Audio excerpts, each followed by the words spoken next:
So, did you partake in that virtue signaling exercise known as World Hijab Day earlier this month? Yeah, me neither. But as elected representatives in the West encouraged us to don Islamic headscarves, the people we really should have been applauding were those brave women in Islamic republics who were removing their hijabs under penalty of law.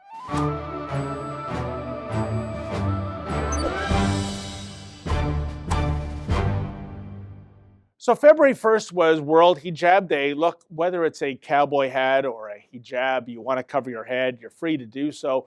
What's unsettling, however, is the notion of any Western government propping up something that is essentially a symbol of, in many cases, oppression. Case in point, officials at the UK's Foreign Office invited staff to wear hijabs for the day, claiming such headscarves symbolized liberation, respect, and security.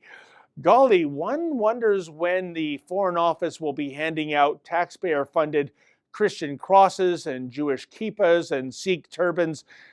Don't hold your breath for that sort of diversity to blossom. But as Western progressives celebrated the regressive nature of the hijab, the real heroes were those women in Islamic republics who were ripping the hijabs from their heads and hoisting them on sticks or even burning them. Gracious, the left doesn't like that sort of free expression. I mean, just think of the carbon footprint those incinerated headscarves were causing. Even so, women on Tehran's busiest streets have gathered to remove their headscarves, loudly protesting the compulsory hijab rule Iran has embraced since that country's tragic Islamic Revolution of 1979. Now, it's worth noting that while some may think that the donning of the hijab is a Quranic requirement going back centuries, nothing could be further from the truth.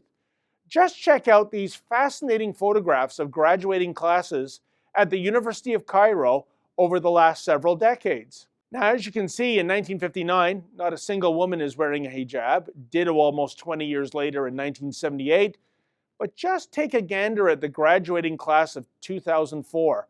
Almost every woman is donning the Islamic headscarf. What happened? The truth is, the hijab is less of a religious requirement and more of a political statement.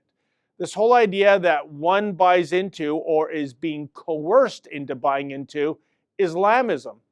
World Hijab Day is nothing more than a propaganda tool normalizing this objective. However, if you have a contrary opinion, even in the land of the free and the home of the brave, you might just want to keep it to yourself.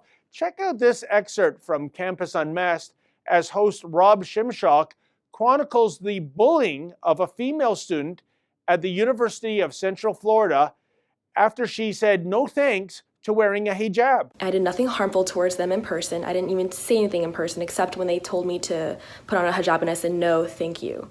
And I walked away. So, I mean, they're trying to get me expelled for no reason. If that isn't an example of fascism, then I don't know what is. That was Kathy Zhu, a student at the University of Central Florida. The school hosted a World Hijab Day booth at which students could get free headscarves. Zhu refused to wear a hijab, and for that crime against humanity, one of the Muslim students tried to get her expelled. "I'm in the back of the first pick, and I invited you to try on one, and you said no thank you," said the Muslim student. "You didn't take the time to even ask questions or try to understand what hijab is. That's ignorant of you. You literally sprinted after taking the photos. Pathetic." Even if that did happen, is that such an inappropriate response to someone offering to oppress you totally free of charge? "Twitter, do your thing," continued the Muslim student. "Let's get this girl expelled. Email the UCF Office of Student Conduct and send them Kathy's tweet, including the photos of her thread. Ignorance will not be tolerated on my campus." Yeah, no room for ignorance on campus. Apparently plenty of tolerance for intolerance on campus. If World Hijab Day and the endorsement of the day by members of the left proves anything, it's that the progressives are backing the wrong Muslims. Namely, why are we empowering thuggish students at the University of Central Florida who tried to get another student expelled for not acquiescing to their hijab-wearing demands? And why is the left holding their noses and turning a blind eye to those truly courageous Muslim women in Islamic republics who are potentially putting their lives on the line by rejecting the hijab and what it stands for. Sorry, does not compute. For the Rebel.media, I'm David the Menzoid Menzies. Hey folks, if you like that commentary, please consider becoming a Rebel Premium subscriber and never miss another Rebel video.